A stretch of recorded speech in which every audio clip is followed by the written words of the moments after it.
M&A done by strategic investors. To understand why strategic investor may be interested in M&A, let's have a look at the strategic framework. Generally speaking, any firm corporation has a 5 strategic direction it can follow. So first of all, it can concentrate on operating its current operations without increasing in size. So here you try to cut costs, increase prices, increase margins. Then you can also try to scale the business, in other words, expand by adding new products within current categories, adding new categories, maybe even targeting new customers or entering new markets. You can hide yourself in a comfortable niche and defend against potential competitors.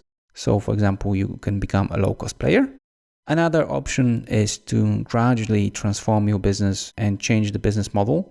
A very good example of applying this strategy is obviously Amazon, where they transformed themselves from simple e-commerce selling books into an omnichannel operating online and offline and owning basically the whole value chain, including logistics, servers, and the marketplace. And finally, you can disrupt yourself. In other words, create a business that is aiming at killing your current business model. So as you can see, we have 5 general options on the table. And before you try to define the strategy for M&A and the policy of picking potential targets, you have to decide which direction you're following, because not for every strategic direction it makes sense. M&A will be an interesting option if you consider expansion, transformation, or disruption. When it comes to expansion, you simply consider M&A as a cheaper option of entering new markets or entering new category. In other words, you compare the M&A option with the so-called organic growth, so you building it from scratch. In a transformation, you're buying businesses that will help you change your business model.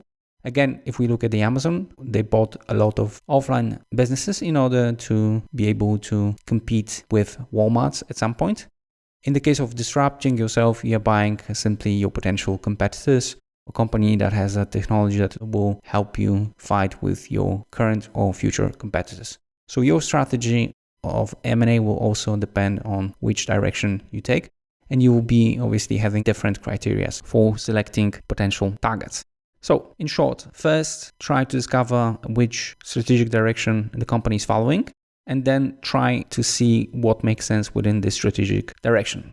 Just to sum it up, when it comes to expansion, you will be comparing the M&A against the organic growth.